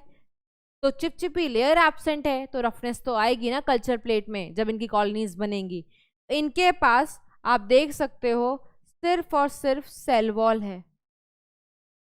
ठीक है, नो ग्लाइकोकैलिक्स वाली लेयर। ठीक है, तो ऐसे दो सेट ऑफ बैक्टीरिया के साथ इन्होंने काम किया और देखते हैं क्या क्या किया था। Let's read out. तो यहां पर देखो 4 एक्सपेरिमेंट्स किए थे उन्होंने बेटा। This is experiment number 1, this is second experiment, this is third experiment, this is fourth experiment. तो इन्होंने एक नहीं बेटा सीरीज ऑफ एक्सपेरिमेंट किए थे स्ट्रेप्टोकोकस निमोनियाई को यूज करके। अब कोई एक्सपेरिमेंट कर रहे हैं बेटा तो किसी ना किसी मटेरियल भी लेंगे, कोई होस्ट भी होगा। तो आप देख सकते हो कौन है? चूहा। ठीक है, तो देखते हैं चूहा के साथ क्या होने वाला है। तो सबसे पहले वाले एक्सपेरिमेंट में क्या किया गया आप देख सकते हो, रफ स्ट्रेन लिया गया। ठीक है, और इस एस स्ट्रेन को सोल्यूशन के फॉर्म में इस वाले बैक्टीरिया को इंजेक्शन में भर लिया गया। अब इंजेक्शन तो इंजेक्ट होने वाली है ना? तो ये जो इंजेक्शन है, इस इंजेक्शन में क्या है बेटा? इस इंजेक्शन में आप देख सकते हो आर स्ट्रेन है। इस इंजेक्शन में कौन सी स्ट्रेन है बेटा? R strain. तो इस इंजेक्शन में धीरे धीरे क्या होगा? इंजेक्ट करोगे तो ये पूरी की पूरी R strain, that means bacteria, इस चूहे के अंदर चली जाएगी। अब बैक्टीरिया तुमने चूहे के अंदर डाला है तो क्या होने वाला है? क्या चूहा मरेगा या चूहा सरवाइव कर जाएगा? तो आप देख सकते हो चूहे का कुछ नहीं हुआ, चूहा मस्त मौला एकदम आपको नजर आ रहा है। ठीक है, हष्ट पुष्ट। दैट मीन्स ये जो बैक्टीरिया आपने इंजेक्ट किया चूहे में, ये क्या पैथोजेनिक था? इसने कोई डिजीज कॉज की? इसने निमोनिया वगैरह कॉज किया? नहीं। ठीक है, तो ये जो बैक्टीरिया है ये कैसा है बेटा? Non pathogenic. ठीक है, तो यहां पर लिख लो, ये देखो हमने कौन सा एक्सपेरिमेंट अभी पढ़ा? ये वाला। जब आर स्ट्रेन को माइस में इंजेक्ट किया, माइस जिंदा था। दैट मीन्स ये वाला जो स्ट्रेन है वो कैसा है बेटा? Non pathogenic. क्या है? नॉन पैथोजेनिक, या आप कह सकते हो it is non virulent. Pathogenic तब बोलते हैं बेटा जब डिजीज कॉज करता। डिजीज तो कॉज नहीं की तो वो मरे भी नहीं, वो जिंदा है, दैट मीन्स वो नॉन पैथोजेनिक है। फिर देखो क्या है, दूसरा जो बैक्टीरिया लिया वो एस स्ट्रेन वाला था, मतलब स्मूथ वाला था। ठीक है, इसको इंजेक्शन में भर के इंजेक्शन को इंजेक्ट किया चूहे में। बेचारा चूहा देखो कैसे पलट गया है, दैट मीन्स वो मर गया है ना? क्यों मर गया? क्योंकि ये बैक्टीरिया अंदर गए, इनमें बीमारी कॉज की और बीमारी की वजह से चूहा मर गया। दैट मीन्स ये पैथोजेनिक है, ये डिजीज कॉजिंग है। ठीक है, तो ये लिख लोगे। कौन सा एक्सपेरिमेंट पढ़ा हमने? ये देखो, ये वाला एक्सपेरिमेंट पढ़ा। एस स्ट्रेन वाले बैक्टीरिया को जब माइस में इंजेक्ट किया तो चूहा मर गया। दैट मीन्स ये स्ट्रेन क्या है बेटा? पैथोजेनिक स्ट्रेन है। ठीक है, या आप कह सकते हो वायरुलेंट स्ट्रेन है। ठीक है, ये दोनों एक्सपेरिमेंट हमने पढ़ लिया। अब क्या करेंगे हम, ये देखो तीसरा एक्सपेरिमेंट क्या किया बेटा, इंजेक्ट करने से पहले वो जो बैक्टीरिया था उसको हीट कर दिया। अब ऐसे बैक्टीरिया को हम क्या बोलते हैं, हीट किल्ड स्मूथ स्ट्रेन। ठीक है, जो एस स्ट्रेन बैक्टीरिया था, स्मूथ स्ट्रेन बैक्टीरिया, तुमने इसको हीट कर दिया। ठीक है, तो हीट किल्ड स्मूथ स्ट्रेन कहा तुमने। अब जब तुम ऐसे बैक्टीरिया को हीट करने के बाद माइस में इंजेक्ट कर रहे हो, माइस को कुछ नहीं हुआ। ये देखो बेटा, ये वही स्मूथ स्ट्रेन है। जब स्मूथ स्ट्रेन को बिना हीट की तुमने डाला, चूहा मर गया था, पर स्मूथ स्ट्रेन को जब तुमने हीट करके डाला, चूहा बिल्कुल जिंदा था। ठीक है, तो हुआ क्या, होता ये है बेटा, जब तुम हीट करते हो स्मूथ स्ट्रेन को, तो उसकी ग्लाइकोकैलिक्स की जो लेयर है वो उतर जाती है। ग्लाइकोकैलिक्स की वजह से पैथोजेनिसिटी आ रही थी, हीट करने से ग्लाइकोकैलिक्स की लेयर उतर गई तो पैथोजेनिसिटी भी हट गई, तो चूहा बड़े मजे में सरवाइव कर रहा है ना। तो ये तीसरा एक्सपेरिमेंट है। चौथा एक्सपेरिमेंट क्या किया गया था, ये देखो, जब आर स्ट्रेन वाले को, इस वाले को इसके साथ मिक्स कर दिया गया, मिलावट की गई। क्या मिलाया, आर वाले को हीट किल्ड वाले के साथ मिक्स कर दिया। तो अगर हम इंडिविजुअली देखें तो आर वाले से भी चूहा नहीं मर रहा, हीट किल्ड वाले से भी चूहा नहीं मर रहा, बट दोनों को जब मिक्स किया तो देखो चूहा मर गया। ऐसा क्यों हो गया, तो ऐसा ग्रिफिथ जी ने बोला कि चूहा मरने की क्या वजह है, जरूर से इस एक्सपेरिमेंट में आर वाला जो बैक्टीरिया है, देखो हीट किल तो मार नहीं सकता, देख सकते हो, आर भी मार नहीं सकता, तो चूहा मर कैसे रहा है। तो ग्रिफिथ जी ने बोला जरूर से ये जो आर वाला है, ये अपने आप को कन्वर्ट, ट्रांसफॉर्म कर लिया है लाइव एस स्ट्रेन में, मतलब इस वाले में कन्वर्ट कर लिया है। और जब आर वाला अपने आप को इसमें कन्वर्ट कर लेगा, एस स्ट्रेन में, नॉर्मल एस स्ट्रेन में, तो चूहा तो मरेगा ही ना।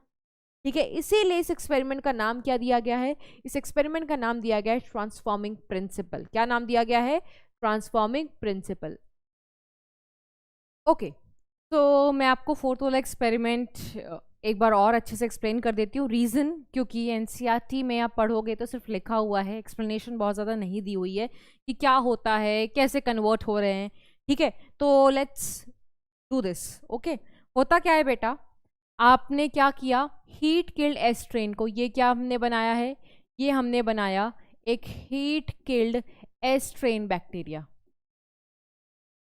ठीक है, और किसको मिक्स किया, इसको मिक्स किया आर स्ट्रेन वाले बैक्टीरिया के साथ। आर स्ट्रेन के पास तो बेटा कभी ग्लाइकोकैलिक्स तो थी नहीं, हमेशा से सेल वॉल ही थी। हीट किल्ड वाले के पास बेटा सिर्फ सेल वॉल ही बची, क्योंकि जब तुमने हीट किया तो ग्लाइकोकैलिक्स उतर गया। ठीक है, अब क्या हुआ बेटा, यहां पर सेल वॉल के साथ साथ आर वाले का, सॉरी एस वाले का डीएनए भी है, डीएनए ऑफ एस स्ट्रेन। ठीक है, यहां पर भी इनके पास अपना डीएनए है, ये डीएनए किसका है, डीएनए ऑफ आर स्ट्रेन। अब होता क्या है बेटा, बैक्टीरिया के पास एक बहुत अच्छी एबिलिटी है। क्या एबिलिटी है, जैसे मैं हूं और आप मेरे साथ खड़े हो, तो क्या मैं आपका जेनेटिक मटेरियल एब्जॉर्ब कर सकती हूँ, I can't do that, we can't do it. ठीक है, हमारे पास ये एबिलिटी नहीं है एक दूसरे के डीएनए को चुराने को, एब्जॉर्ब करने को। ठीक है, इनके पास है। ठीक है, दे हैव दैट एबिलिटी। तो करते क्या है यार, ये आर स्ट्रेन वाले बैक्टीरिया इसके डीएनए को चुरा लेते हैं, एब्जॉर्ब कर लेते हैं। ठीक है, absorbance of DNA of S, कौन चुरा रहा है, बाय आर स्ट्रेन।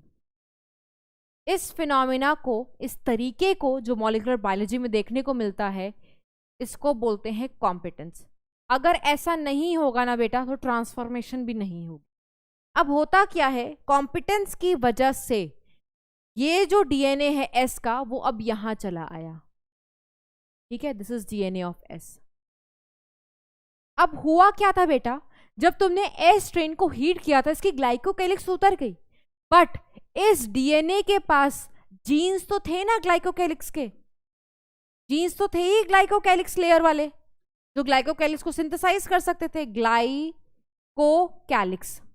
लेकिन ये जीन यहां पर अपने आप को एक्सप्रेस करके दोबारा से ग्लाइकोकैलिक्स को सिंथेसाइज नहीं कर पा रहे थे, क्योंकि उन्होंने इसको तो हीट कर रखा था, फेवरेबल कंडीशन नहीं थी।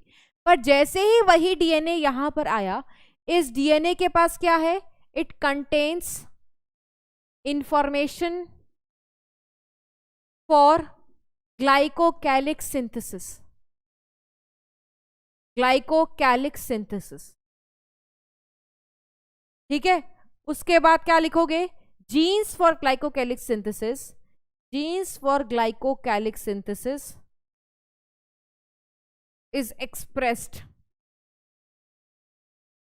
और जैसे ही एक्सप्रेस्ड हो जाएंगे ग्लाइकोकैलिक्स वाले जीन्स, तो ग्लाइकोकैलिक्स क्या हो जाएगा, ग्लाइकोकैलिक्स इज फॉर्म्ड। और ग्लाइकोकैलिक्स इसके बाहर जैसे ही बन जाएगी बेटा, क्या अभी आर रहे, नहीं, ग्लाइकोकैलिक्स के आते ही ये आर ने अपने आप को ट्रांसफॉर्म कर दिया, किस में, एस ट्रेन में, ठीक है। और एस ट्रेन कैसा था बेटा, जब इन्होंने अपने को बदल लिया एस ट्रेन में, तो एस ट्रेन तो मार ही देता था ना, तभी चूहे क्या हो गए बेटा, एस ट्रेन क्योंकि वायरुलेंट था, पैथोजेनिक था, इसीलिए चूहे क्या हो गए बेटा, मर गए, ठीक है। दिस वॉज द रीजन कि इन दोनों को मिलाने से ना तो इंडिविजुअली ये मार पा रहा था, ना तो इंडिविजुअली ये मार पा रहा था, बट इन दोनों को मिलाने से डीएनए इसका इधर से इधर गया, फिर उस डीएनए के पास जो जीन थे उसने अपने आप को एक्सप्रेस किए, इसने अपने आप बाहर की तरफ ग्लाइकोकैलिक्स बना लिया, और ग्लाइकोकैलिक्स के बनते ही इसने अपने आप को ट्रांसफॉर्म कर लिया एस ट्रेन में, लाइव एस ट्रेन में, हीट किल नहीं, लाइव एस ट्रेन में। और लाइव एस ट्रेन क्योंकि वायरुलेंट होता है, पैथोजेनिक होता है, चूहों के अंदर जाते ही इसने तबाही और डिजीज मचा दी, जिसकी वजह से वो चूहे सारे के सारे मर गए। अच्छा, मैंने आपको ना सीधा सीधा बता दिया कि यहाँ पर डीएनए है जो यहाँ से यहाँ जाकर के काम खराब कर रहा है। ग्रिफिथ एक्सप्लेन नहीं कर पाए, ग्रिफिथ जी ने बस इतना कहा कुछ ना कुछ जा रहा है यहां से वहां, बट वो कुछ क्या है, he was not able to explain. He did not explain कि actually DNA is getting transferred यहां से यहां पर, और डीएनए की वजह से ट्रांसफॉर्मेशन हुई, नहीं। He just said कि समथिंग इज गेटिंग ट्रांसफॉर्म्ड, मतलब something is there which is responsible for transformation of R into S, but वो क्या चीज है नहीं बता पाए, ठीक है। तो अगर आपसे कोई पूछे प्रूफ किसने दिया था इस चीज का, तो वो 3 अलग साइंटिस्ट थे। आओ मैं आपको पढ़ाती हूँ। आई गेस ग्रिफिथ का एक्सपेरिमेंट तो क्लियर होगा। आओ देखो क्या लिखा हुआ है, ये देखना। पहले सबसे पहले लिखते हैं कि हमने ऑब्जर्व क्या किया। ऑब्जर्व में क्या किया हमने, कि जब हमने हीट किल्ड एस स्ट्रेन को चूहों में इंजेक्ट किया, चूहे नहीं मरे, बट जब हमने हीट किल्ड एस स्ट्रेन को आर के साथ मिलाया तो चूहे क्या हो गए, मर गए। और उन मरे हुए चूहों में से इनको मिला एस स्ट्रेन बैक्टीरिया। कैसा मिला, एस स्ट्रेन बैक्टीरिया। ये देखो ये जो चूहे थे ना, अब ये बड़े आश्चर्य हो गए कि इन दोनों को मिलाते ही ऐसा क्या हो गया कि चूहे मर गए। तो इस चूहे पर एक्सपेरिमेंट किया इन्होंने, फिर मरे हुए चूहे पर। इनको इस मरे हुए चूहे से मिला लाइव एस स्ट्रेन। तो लाइव एस स्ट्रेन तो इन्होंने इंजेक्ट ही नहीं किया था, इन्होंने हीट किल इंजेक्ट किया था और रफ स्ट्रेन इंजेक्ट किया था। तो कैसे लाइव स्ट्रेन मिला, इसलिए मिला क्योंकि ये आर वाले ने अपने आप को लाइव एस स्ट्रेन में कन्वर्ट करके चूहों को मार दिया, ठीक है। तो he recovered the live S strain from the dead mouse. ये ऑब्जर्वेशन थी। कंक्लूजन क्या लिखोगे, ये देखो एनसीईआरटी का कंक्लूजन मैं आपको पढ़ा देती हूँ, फिर मैंने पॉइंट्स में भी लिखा हुआ है वो भी दिखा दूंगी। He concluded that कि जो R बैक्टीरिया है that had somehow been transformed by the heat killed S strain bacteria. देखा ना कि कैसे R बैक्टीरिया ने अपने आप को ट्रांसफॉर्म कर दिया, और ट्रांसफॉर्म कराने वाला कौन था, हीट किल्ड एस स्ट्रेन, क्योंकि इसी का डीएनए उसके पास गया था, ठीक है। सम ट्रांसफॉर्मिंग प्रिंसिपल, देखो ये नहीं बता पाए कि डीएनए ही ट्रांसफॉर्मिंग प्रिंसिपल है।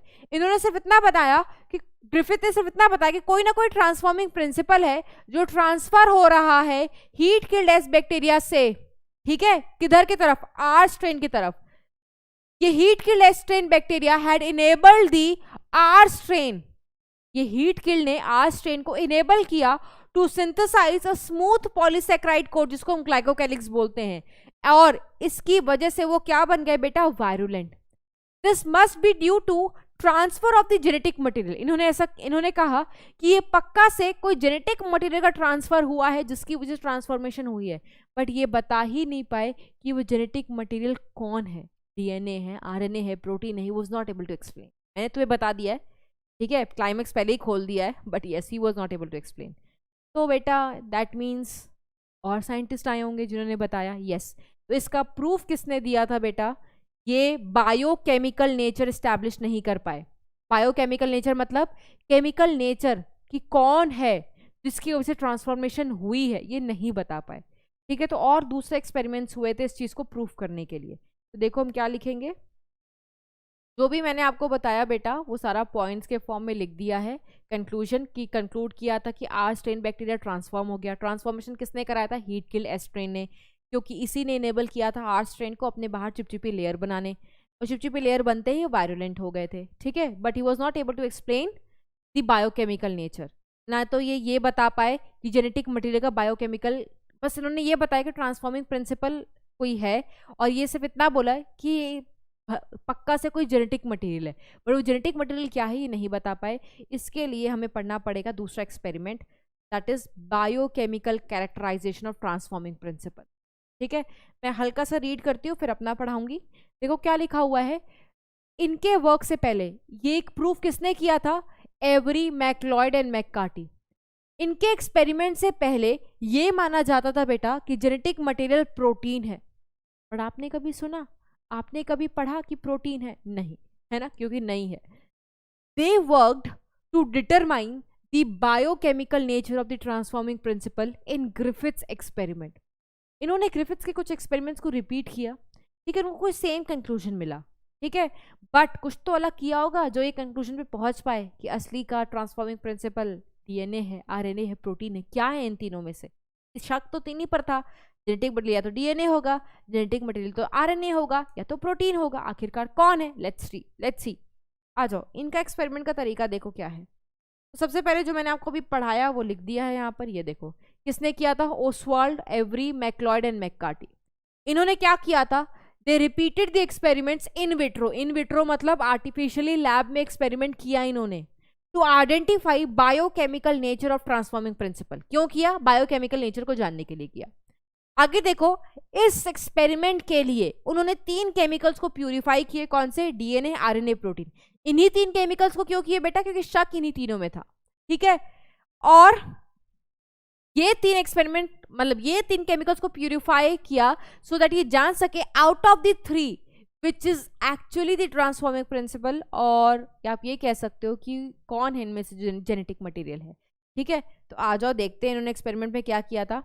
इन्होंने पहला एक्सपेरिमेंट ग्रिफिथ वाला किया, सेम कंक्लूजन मिला। जब आर को चूहे में डाला, चूहे सारे जिंदा थे।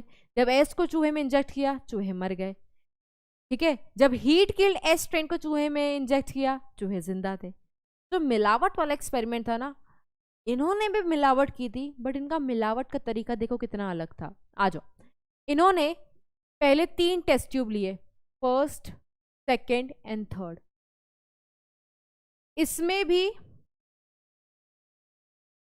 ये क्या है? ये है सारे के सारे बैक्टीरिया के स्ट्रेन्स। पहले में भी डाल दिए, दूसरे में भी डाल दिए, तीसरे में भी। ठीक है, तीनों टेस्ट ट्यूब को भर दिया बैक्टीरिया से। ये कैसे बैक्टीरिया थे बेटा? ये जो बैक्टीरिया थे ये एस स्ट्रेन वाले थे, heat killed S strain, heat killed S strain. ठीक है, इसमें भी हीट किल्ड, इसमें भी हीट किल्ड, इसमें भी हीट किल्ड। कौन सा? S strain. अब इन्होंने सब पे टेस्ट ट्यूब पे चिप्पी लगा दी, लेबल नहीं लगाते, तो this is test tube number 1, this is 2 and this is 3। अब क्या किया इन्होंने एक एक टेस्ट ट्यूब में क्या क्या डालना शुरू किया? एंजाइम्स। इन्होंने सबसे पहले वाले टेस्ट ट्यूब में ऐसा कह लो, ठीक है, इन्होंने डाला डीएनएस।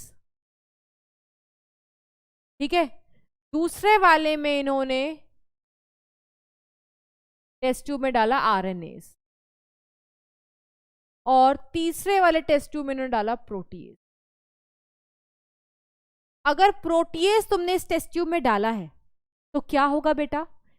इस टेस्ट ट्यूब में बैक्टीरिया है, बैक्टीरिया के पास क्या होता है बेटा? बैक्टीरिया के पास डीएनए होते हैं। ठीक है, they do contain some RNAs, ठीक है, एंड प्रोटीन्स तो होंगे। ठीक है, तो लेकिन अगर तुमने प्रोटीएज डाला है तो इस टेस्ट ट्यूब से क्या डाइजेस्ट हो जाएगा? They are going to digest protein. बचा क्या रहेगा? डीएनए बचा रह जाएगा और आरएनए बचा रह जाएगा। ठीक है, अब यहां क्या होगा? आरएनएस डाला तो इस टेस्ट ट्यूब से क्या खत्म हो जाएगा? आरएनए डाइजेस्ट हो जाएगा। क्या बचा रह जाएगा बेटा? डीएनए बचा रह जाएगा। बैक्टीरिया में और प्रोटीन बचा रह जाएगा। ठीक है, यहां पर तुमने डीएनए इंसर्ट किया तो इस बैक्टीरिया से क्या खत्म हो जाएगा, इस टेस्ट ट्यूब वाले बैक्टीरिया से, they are going to digest DNA, और बचा क्या रह जाएगा, आरएनए बचा रह जाएगा और प्रोटीन बचा रह जाएगा। जब डाइजेशन हो गई, एंजाइम डाल के तीनों टेस्ट ट्यूब में डाइजेशन हो गई, तो फिर क्या कराया गया, फिर कराया गया ट्रांसफर।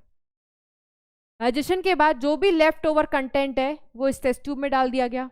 डाइजेशन के बाद जो भी लेफ्ट ओवर कंटेंट है वो इस टेस्ट ट्यूब में डाल दिया गया।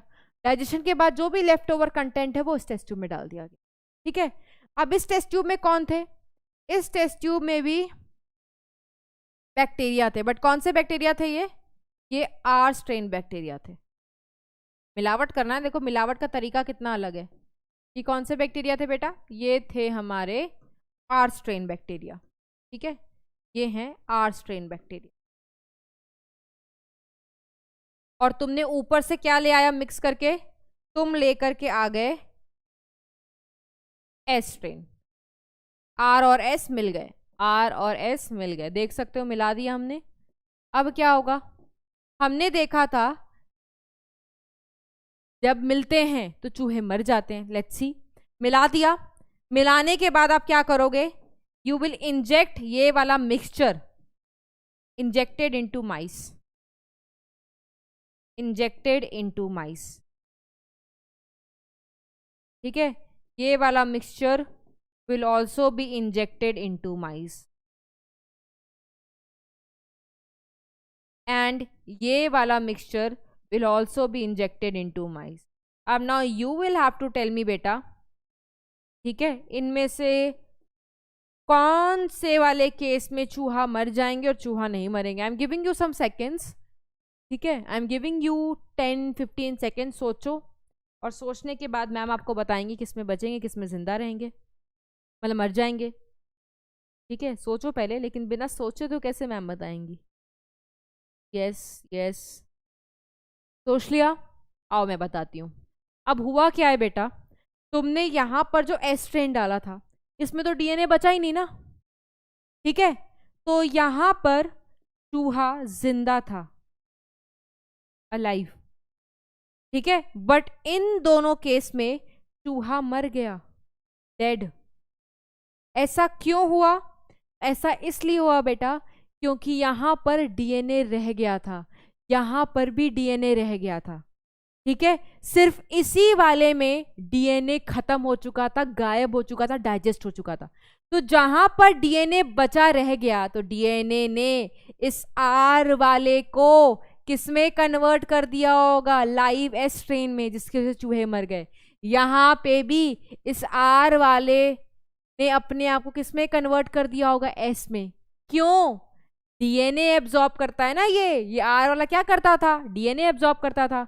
डीएनए तो तभी एब्जॉर्ब करोगे ना जब डीएनए होगा, तो डीएनए कहाँ कहाँ था, सिर्फ यहाँ पर और यहाँ पर, तभी इसके सॉल्यूशंस को जब तुमने चूहों में डाला चूहे मर गए। तो यहाँ से ये प्रूफ होता है कि बेटा ना तो आरएनए इज रिस्पॉन्सिबल, अगर आरएनए ही कराता ट्रांसफॉर्मेशन तो करा देता, यहाँ तो आरएनए था ना, यहाँ तो प्रोटीन भी थे, करा देता। अगर प्रोटीन ही रिस्पॉन्सिबल होता तो यहाँ जैसे यहाँ पे भी था, ठीक है, ये पर यहाँ तो डीएनए ही है बेटा, तो आरएनए नहीं कराता, डीएनए नहीं, सॉरी आरएनए नहीं कराता, प्रोटीन नहीं कराता, कौन कराता ट्रांसफॉर्मेशन, डीएनए। इस एक्सपेरिमेंट से हमें पता चला था। तो यहाँ से हमें पता चला था कि DNA is the transforming principal, DNA is the hereditary material जो ट्रांसफॉर्मेशन करा रहा है, तो डीएनए को जेनेटिक मटेरियल का पद दिया जा सकता था। ठीक है, तो देखो हमने लिखा हुआ है कंक्लूजन में कि that DNA is the transforming principle. ठीक है, DNA is the hereditary material, but इनके इस कंक्लूजन से, इनके इस एक्सपेरिमेंट से बहुत सारे साइंटिस्ट नाराज थे, मुंह फुला करके बैठे होते थे। That means not every scientist was convinced. That means ये लास्ट एक्सपेरिमेंट नहीं होगा इस सर्च में, एक और एक्सपेरिमेंट है जिन्होंने ऐसा एक्सपेरिमेंट किया कि कोई डाउट ही नहीं छोड़ा कि that DNA is a genetic material. और वो एक्सपेरिमेंट किसका है, वो एक्सपेरिमेंट है बेटा हर्शे एंड चेज जी का, जिन्होंने किया था 1952 में। इन्होंने अनइक्विवोकल प्रूफ दे दिया, अनइक्विवोकल प्रूफ ये एनसीईआरटी वर्ड है। दैट मीन्स ऐसा एक्सपेरिमेंट किया जिसमें कोई डाउट ही नहीं रह गया, ये मतलब होता है कोई सबूत और पेश करने की जरूरत नहीं पड़ी थी। एवरी मैकलॉड मैककार्टी ने जो किया उसके बाद बहुत सारे साइंटिस्ट कन्विंस नहीं थे, तो इन्होंने एक एक्सपेरिमेंट कर लिया। बट इनके एक्सपेरिमेंट के बाद everyone was convinced that yes that DNA is the genetic material. Yes, ये सब कन्विंस्ड हो गए कि डीएनए ही जेनेटिक मटेरियल है। अब इन्होंने किसके साथ एक्सपेरिमेंट किया था बेटा? He worked with virus. कैसा वायरस? T2 bacteriophage. पढ़ा है ना क्लास 11th में बायोलॉजिकल क्लासिफिकेशन में, जिसका हेड ऐसे होता है, ठीक है, और इसके पास कैसा डीएनए होता है? डबल स्टैंडर्ड डीएनए होता है। इस बैक्टीरियोफाज के बाद ये क्या है बेटा? ये कैप्सिड है। किसकी बनी होती है? प्रोटीन की, हम बोलते हैं प्रोटीन कोट। साथ ही साथ इनके पास प्रेजेंट होते हैं, ये क्या है? Base plate. और ये इनकी टांगे हैं? नहीं, टांग थोड़ी होती है, तो नॉन मोटाइल होते हैं। ये इनके टेल फाइबर्स हैं। बच्चे इसको सस्ता स्पाइडर कहते हैं, आप जो भी नाम देना चाहो दे सकते, ठीक है। तो ये है बैक्टीरियोफाज का स्ट्रक्चर। तो इसमें डीएनए भी है, प्रोटीन भी है, ठीक है। तो बैक्टीरियोफाज क्या होते हैं? These are the virus that infects bacteria. These are the virus that infects bacteria. Bacteria में जाते हैं, उनको इन्फेक्ट करते हैं और उनके अंदर मल्टीप्लाई करते हैं, and multiplies with in it. Multiplies with in it. जैसे कोरोना वायरस हमारे अंदर आता था, हम उसके होस्ट थे और हमारे अंदर एप्लीकेशन कॉज करता था, ठीक है, विद इन इट। ओके, फिर एनसीईआरटी कहती यही क्यों लिया गया, कोई और ले लेते। तो इसको इसलिए लिया गया था बेटा क्योंकि सबसे बढ़िया मटेरियल है ये जानने के लिए कि कौन है जेनेटिक मटेरियल। क्योंकि कंफ्यूजन प्रोटीन में भी थी कि प्रोटीन तो नहीं जेनेटिक मटेरियल, या डीएनए तो नहीं जेनेटिक मटेरियल। तो इनके पास देखो डीएनए और प्रोटीन दोनों है, तो यहाँ से बिल्कुल साफ तौर से स्पष्ट हो जाएगा कि एक्चुअल में जेनेटिक मटेरियल कौन है। कौन है जो अंदर जा करके रेप्लिकेशन कराने की एबिलिटी रखता है होस्ट के अंदर? कौन है? डीएनए है या प्रोटीन है? और यही ऐसा मटेरियल है जिसके पास डीएनए और प्रोटीन दोनों होता है। दैट इज वाई इसको चुना गया है। तो मैंने लिख भी दिया है इसका बेटा आंसर, देखो कि क्यों बैक्टीरियोफाज को चुना गया।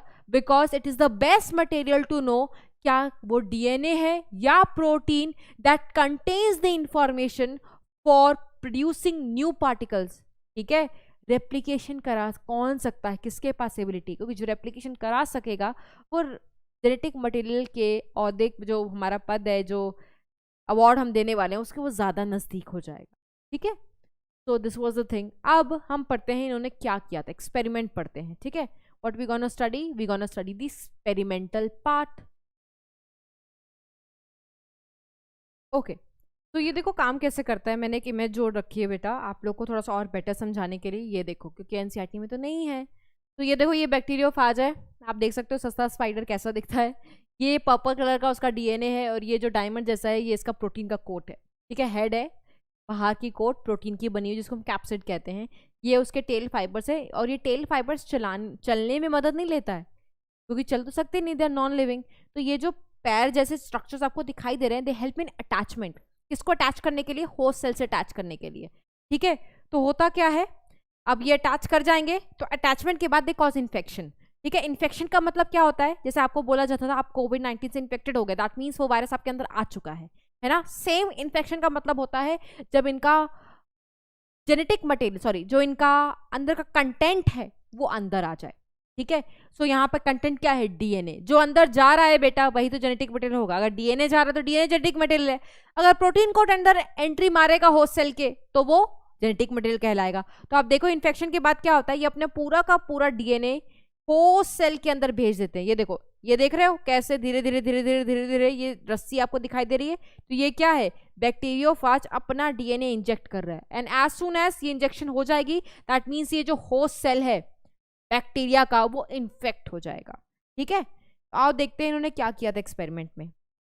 सबसे पहले देखो इन्होंने 2 सेट ऑफ एक्सपेरिमेंट किए थे पैरेलली। सबसे पहले आपको ये वाला बैक्टीरियोफाज दिखाई दे रहा होगा और एक ये वाला बैक्टीरियोफाज है। इनमें फ़र्क क्या है? तुम ये मत बोलना मैम एक की बॉडी लाल कलर की है और एक की बॉडी काली कलर की है। मैम एक के अंदर डीएनए काला रंग का दिखाया हुआ है, एक के अंदर डीएनए लाल रंग का दिखाया हुआ। नहीं बेटा, ये डिफरेंस नहीं है। डिफरेंस ये है, ये 2 प्रकार के बैक्टीरियोफाज हैं। इस वाले बैक्टीरियोफाज में इसमें देखो लेबलिंग की गई है। लेबलिंग का मतलब रेडियो एक्टिव लेबलिंग, आप जो डायग्राम में लेबल करते हो वो नहीं। किसी चीज को रेडियो एक्टिव बनाना होता है बेटा, दैट मीन्स उसको उस कल्चर मीडियम में, ऐसे ही मीडियम में ग्रो कराना पड़ता है और वही रेडियो एक्टिव एलिमेंट देना पड़ता है। ठीक है, रेडियो एक्टिव एलिमेंट्स आपको पता है। इस वाले बैक्टीरियोफाज में क्या किया गया है, in this bacteriophage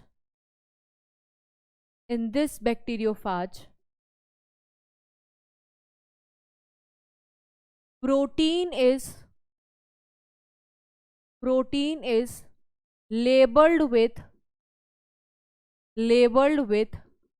radioactive sulfur. Protein is labeled with radioactive sulfur. ठीक है, S35 पढ़े होगे, यही आइसोटोप होता है। ठीक है, अच्छा क्यों सल्फर ही, किसी और से करा देते, इतने सारे बतेरे एलिमेंट्स है, why only sulphur was used? Reason ये है, सिंस प्रोटीन कंटेन्स सल्फर, क्योंकि प्रोटीन अमीनो एसिड्स के बने होते हैं ना, और 2 अमीनो एसिड्स ऐसे होते हैं बेटा सल्फर कंटेनिंग। ठीक है, तो प्रोटीन्स के पास सल्फर है, तो जो ऑलरेडी इनके पास एलिमेंट है उसी का सब्स्टिट्यूट तुम ढूंढोगे ना रेडियो एक्टिव लेबल कराने के लिए। ठीक है, उसके बाद यहां पर क्या किया गया, इस वाले बैक्टीरियोफाज में, in this case, in this DNA was labeled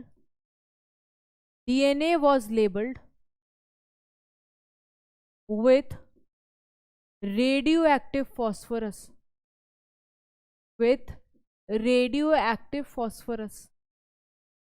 क्या होता है 32P। अच्छा, इतने सारे एलिमेंट्स हैं, why only phosphorus? Because DNA contains phosphorus.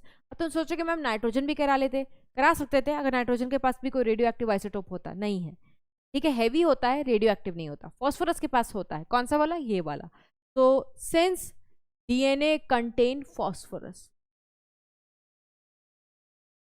तो जब हम ऐसे बैक्टीरियोफाज को ऐसे कल्चर प्लेट में ग्रो करेंगे, ऐसे मीडियम में ग्रो करेंगे जहां पर तुम रेडियो एक्टिव फॉस्फोरस देते हो काफी टाइम के लिए, काफी जनरेशन्स के लिए, तो होता क्या है, जो अब नया बैक्टीरियोफाज बन करके आएगा उसके DNA में नॉर्मल वाला फॉस्फोरस नहीं होता, रेडियो एक्टिव फॉस्फोरस होता है। तो इस तरीके से लेबलिंग की जाती है।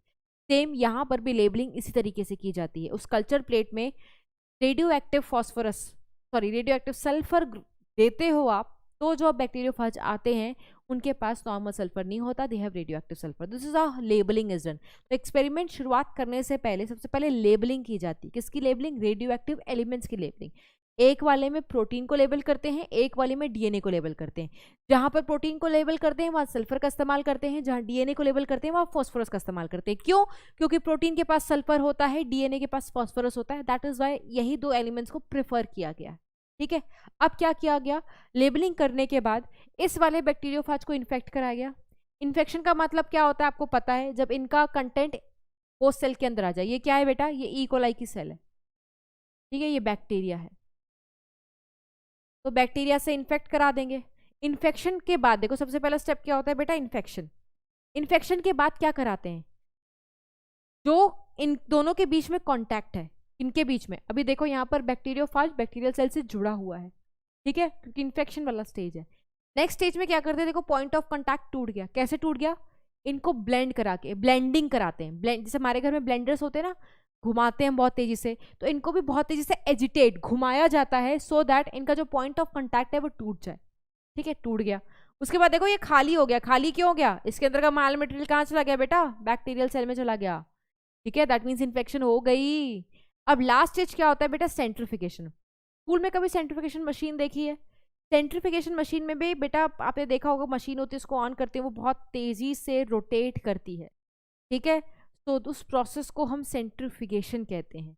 उसमें क्या होता है, जो हल्का होता है वो नीचे बैठ जाता है, जो भारी थोड़ी नीचे बैठेगा, जो भारी चीज़ है जिसकी डेंसिटी ज़्यादा होती है वो नीचे बैठ जाते हैं ट्यूब के अंदर, एंड हल्की चीज़ें फ्लोट कर रही है। जैसे अपने स्कूल में सॉल्ट एनालिसिस में किया होगा, सॉल्ट प्रेसिपिटेट बना लेता, नीचे दिखाई देता था, और ऊपर ऊपर की चीज़ें आपको फ्लोट करती हुई दिखाई देती, जैसे ऐसा होता है सेंट्रिफिकेशन ट्यूब। आपको तो समझाने के लिए बायोलॉजी में ऐसे हम बनाते हैं बेटा। आपने, मैं केमिस्ट्री की बात कर रही हूँ अभी, केमिस्ट्री में सेंट्रिफिकेशन ट्यूब किया होगा, तो सॉल्ट नीचे बैठ जाता था, ठीक है, और पानी पानी ऊपर फ्लोट कर रहा था, तो हम उसको क्या बोलते थे, सुपरनेटेड। क्या बोलते थे, सुपरनेट। ठीक है, तो यहाँ पे भी वो वर्ड्स आएंगे इसलिए रेफरेंस दिया है। तो देखो क्या होता है, यहाँ पर सेंट्रीफ्यूग करा लिया। सेंट्रीफ्यूग कराने से जो हमारा बैक्टीरियोफाज है और ये जो बैक्टीरियल की सेल है वो बिल्कुल सेपरेट हो चुकी होगी, अलग अलग। तो होता क्या है, देखो लास्ट में होगा क्या, इस वाले बैक्टीरियल सेल को जो हमने इस वाले बैक्टीरियोफाज से इन्फेक्ट किया था, देखना क्या होगा, यहाँ पर इस बैक्टीरियल सेल के अंदर बेटा आपको कोई रेडियो एक्टिविटी दिखाई नहीं दी। रेडियो एक्टिविटी अंदर तो लाइट एमिट करेगी ना, आपको पता चल जाएगा अगर लाइट एमिट हो रही है दैट मीन्स अंदर कोई रेडियो एक्टिव एलिमेंट है। इस वाले बैक्टीरियल सेल के अंदर कोई लाइट वाइट एमिट नहीं हुई, दैट मीन्स इसके अंदर कोई रेडियो एक्टिविटी ही नहीं मिली, नो रेडियो एक्टिविटी। ऐसा क्यों हुआ बेटा, क्योंकि यहाँ पर तुमने किसको लेबल किया था, प्रोटीन को लेबल किया था। आप देखो प्रोटीन कोड तो बाहर ही रह गया, प्रोटीन कोड अंदर गया है नहीं, अंदर कौन गया है बेटा, ये काला रंग का क्या है, अंदर कौन गया है, डीएनए गया है। क्या तुमने यहाँ पर डीएनए को लेबल कर रखा था, नहीं कर रखा था। तो जब डीएनए लेबल ही नहीं था तो यहाँ पर कोई रेडियो एक्टिविटी कैसे दिखाई दे सकती है। प्रोटीन को तुमने लेबल जरूर किया था बट प्रोटीन तो बेटा बाहर ही रह गया ना, कहाँ रह गया, प्रोटीन तो सुपरनेटेंट में ही रह गया, होस्ट सेल के अंदर गया ही नहीं है। तो अगर प्रोटीन अंदर गया ही नहीं है होस्ट सेल के अंदर, तो होस्ट सेल के अंदर कुछ भी रेप्लिकेशन हुआ है उसके लिए क्या प्रोटीन जिम्मेदार है, नहीं। अगर तुम्हारे घर में बेटा कोई आया ही नहीं है, वो बंदा जिसपे तुम्हें शक है, तो चोरी कैसे कर सकता है वो, ठीक है, तुम्हारे घर में चोरी है, तुम्हें लग रहा है वो बंदा, बेटा वो बंदा अगर आया ही नहीं चोरी कैसे कर सकता है। सिमिलरली अगर प्रोटीन अंदर गया ही नहीं तो होस्ट सेल के अंदर रेप्लिकेशन कैसे करा सकता है, प्रोटीन का पत्ता यहीं कट गया। अगर कोई चीज अंदर जा ही नहीं रही है, how they can act as genetic material, how they can be responsible for replication, है ना। अब यहाँ पर क्या होगा, देखो यहाँ पर हमने क्या देखा कि रेडियो एक्टिव डिटेक्ट की गई सेल के अंदर। क्यों डिटेक्ट की गई, क्योंकि तुमने यहाँ पर किसको लेबल किया था, रेडियो एक्टिव, डीएनए को, और डीएनए अंदर गया है। अब जो चीज अंदर गई है वो भी रेडियो एक्टिव चीज, तो एमिट करेगी लाइट, तो रेडियो एक्टिविटी तुम डिटेक्ट कर लोगी। कौन सी रेडियो एक्टिविटी थी, किसकी वजह से, फास्फोरस 32। फास्फोरस 32 का मतलब है फास्फोरस की लेबलिंग तुमने किसके लिए की थी, डीएनए के लिए, दैट मीन्स अंदर डीएनए पहुंचा है, ठीक है। अगर डीएनए अंदर पहुंचा है दैट मीन्स ये होस्ट सेल के अंदर जो भी रेप्लिकेशन हुई है वो किसने कराई है, डीएनए ने कराई। तो दैट मीन्स जो अंदर एंट्री मारेगा उसी को तुम जेनेटिक मटेरियल का दर्जा दोगे। तो ये प्रूफ हर्शे चेज ने किया था और इसके बाद कोई और सबूत देने की जरूरत नहीं थी। दैट इज वाई ये तुम्हारा लास्ट एक्सपेरिमेंट होगा सर्च फॉर जेनेटिक मटेरियल को लेकर के, है ना। मैं आपको एनसीईआरटी भी रीड करा देती हूँ।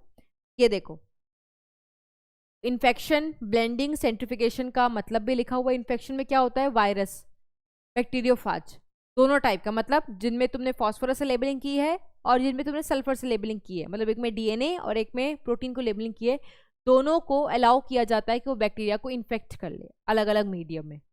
ब्लेंडिंग में क्या करते हैं, बैक्टीरियल सेल्स को एजिटेट लाया जाता है सो दैट उन दोनों के बीच में, वायरस और बैक्टीरिया के बीच में कॉन्टैक्ट को ब्रेक किया जा सके।